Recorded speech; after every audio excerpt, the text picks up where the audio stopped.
perayaan otonomi tubuh, kebebasan seksual dan reproduksi. Tapi ingat, ini hari rayanya satanis loh ini. Nah gitu.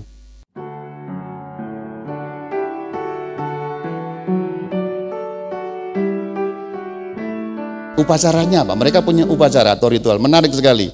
Nah ini, satu, misa hitam. Mereka menggunakan istilah black mass, misa hitam. Kenapa istilah misa? Kok pakai gereja? Gerakan ini adalah gerakan untuk memparodikan iman Kristen, jadi dibalik-balik gitu loh. Misa hitam itu maksudnya apa? Yuk sama-sama kita baca. Sebuah perayaan hujat yang dapat menjadi ungkapan kemerdekaan dan kebebasan pribadi. Maka tadi saya ceritakan, saya punya videonya di HP saya. Dalam konferensi setan itu disobek-sobeklah kitab Injil atau Alkitabnya orang Kristen, dan itu merupakan bagian dari penghujatan. Kenapa kok kamu melakukan itu? Manusia bebas. Tabernakel kalau bisa ya mereka bisa saja, misalnya melakukan sesuatu yang membuat melecehkan benda-benda suci, mecahin patung Bunda Maria. Hujat bagi mereka diberi tempat. Kenapa orang boleh menghujat? Karena bebas. Misa hitam. Nomor 2, anbaptisme. Yuk sama-sama kita baca. Peserta melepaskan tahayul yang dipaksakan tanpa persetujuannya sewaktu bocah. Nah ini juga nyerang iman kita. Kenapa kamu baptis? Pemaksaan kehendak. Jadi sebenarnya kalau sekarang ada orang Katolik yang punya pendapat, jangan membaptis anak, nanti nunggu dewasa biar dia milih sendiri. Karena membaptis anak berarti apa? Berarti melanggar kebebasan, dia sudah menganut paham dari gereja setan. Itu yang dipopulerkan di Amerika memang itu. Jadi jangan membaptis, jangan itu karena melanggar kebebasan. Sebenarnya itu logikanya dapat dilawan dengan logika yang begitu simpel. Kalau membaptis dianggap melawan kebebasan, berarti memilihkan makanan untuk bayi juga melanggar kebebasan. Memberi dia selimut juga melanggar kebebasan.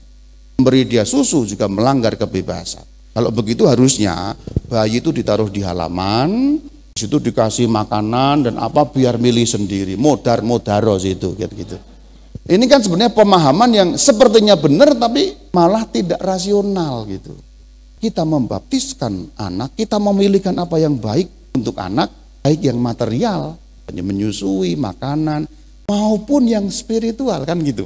Karena kita yakin sebagai seorang Katolik ada dimensi material, ada dimensi spiritual, dan itu kita berikan yang terbaik untuk anak, bukan? Jadi logika atau nalarnya kita rasional juga. Hanya mereka membalikkan itu melanggar hak asasi manusia. Ya tidak juga. Selanjutnya ritual perusakan. Wah ngeri juga ya. Oke ini merusak karena bebas ya. Misalnya nih dulunya ya orang Katolik punya patung. Wah ini tahayul semua. Rusak. Dan merusaknya seringkali mereka demonstratif. Justru diperlihatkan atau malah disuting atau malah dipancarkan melalui YouTube dan lain sebagainya. Ini tahayul Bunda Maria pecah dan seterusnya. Karena apa? Bagi mereka perusakan itu merupakan lambang dari kebebasan pribadi. Itu membuat saya menderita, maka sekarang saya rusak. Terakhir pemberontakan. Selanjutnya dirayanya.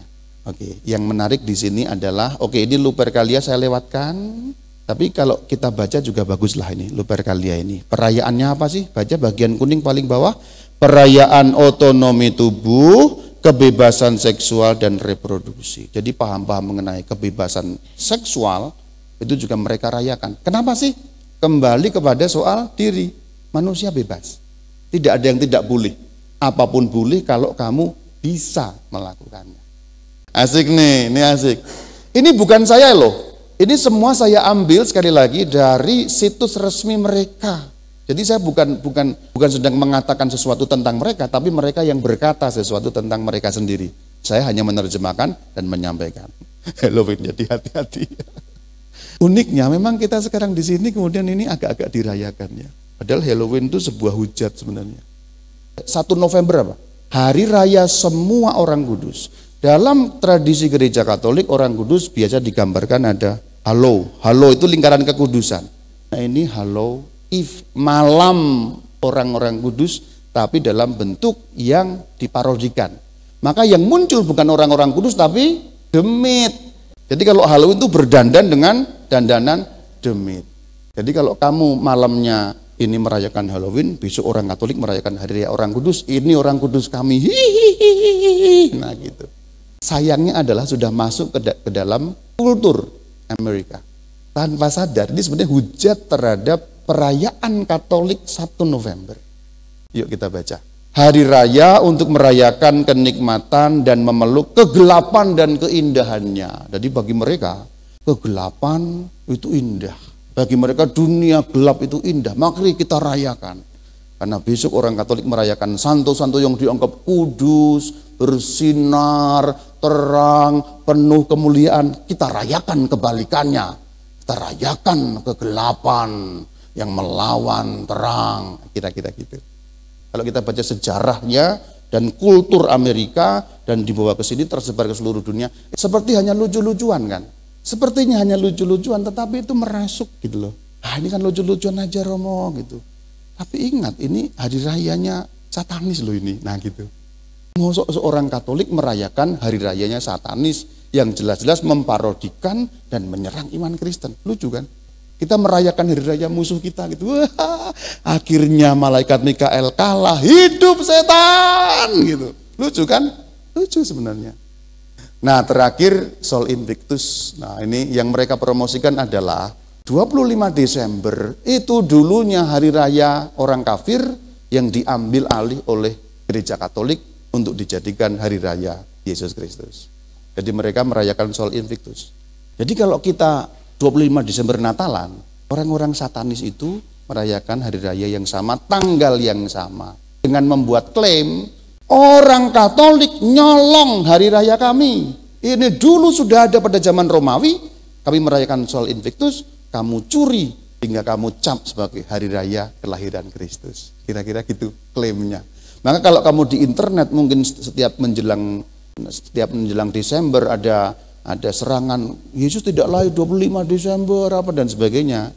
Ya salah satunya juga dari promosi-promosi mereka, bagian dari untuk membelokkan iman kita dari kebenaran. Padahal saya bisa menjelaskan bahwa 25 Desember itu sudah dirayakan jauh sebelum orang Romawi merayakan Sol Invictus. Sejarahnya kira-kira singkatnya demikian. Dulu memang orang-orang Romawi adalah penyembah dewa-dewi, pagan, kafir gampangnya begitu. Kemudian Kaisar Konstantinus namanya, tahun 300-an menjadi Kristen. Lalu kemudian ada beberapa kaisar yang menjadi Kristen, tapi ada yang kembali kepada penyembahan lama. 25 Desember dirayakan sebagai Natal, tapi kaisar yang kemudian murtad membuat semacam tandingan perayaan. Jadi duluan Natal sebenarnya. Perayaan Sol Invictus itu dibuat oleh mereka atau kaisar-kaisar yang ingin menandingi perayaan Natal dengan merayakan Sol Invictus. Sol itu matahari, Invictus kemenangan. Jadi merayakan kemenangan dewa matahari. Karena di belahan utara itu kan Desember kan musim dingin. Lalu ketika titik balik selatan dan kembali, wah matahari akan kembali, dewa matahari akan menang. Karena sebentar lagi kita akan mengalami panas. Kira-kira begitu. Oke, terima kasih sudah mendengarkan pembicaraan ini. Ya, terakhir ini aborsi yang tadi saya katakan. Singkat aja ya bagian ini ya. Jadi mereka mendukung klinik aborsi, bahkan ada penggalangan dana, perhatikan itu, untuk mendukung klinik aborsi. Ya, macam-macam ini karena bodily autonomy itu ya, otonomi tubuh. Lalu mereka ingin supaya aborsi ini dilegalkan ya. Ini mereka menyerang pemerintah supaya bisa mengadakan ritual aborsi. Jadi mereka punya yang namanya upacara aborsi. Aborsi itu dirayakan, merayakan kebebasan tubuh. Mungkin nggak terlalu nyambung langsung dengan hidup kita. Tapi nomor 2, memberikan pemahaman yang jauh lebih luas, karena ini sangat dekat dengan kultur masyarakat modern dan anak-anak muda. Kebebasan apa. Nomor 3, mereka pendapat-pendapatnya, pandangannya tampak Kristen. Tetapi yang abu-abu itu dibaliknya sama sekali tidak Kristen, hitam. Dan ketika sampai pada bagian aborsi kita tahu siapa yang bekerja di balik itu. Oke. Demikian, terima kasih. Shalom alaikum.